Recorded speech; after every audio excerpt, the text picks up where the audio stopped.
गणनायकाय गणदैवताय गणाध्यक्षाय धीमहि गुणशरीराय गुणवन्दिताय गुणेशानाय धीमहि गुणाधीताय गुणाधीशाय गुणप्रविष्टाय धीमहि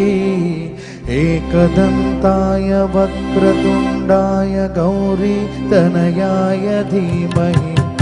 गजेशानाय भालचन्द्राय श्रीगणेशाय धीमहि एकदन्ताय वक्रतुण्डाय गौरीतनयाय धीमहि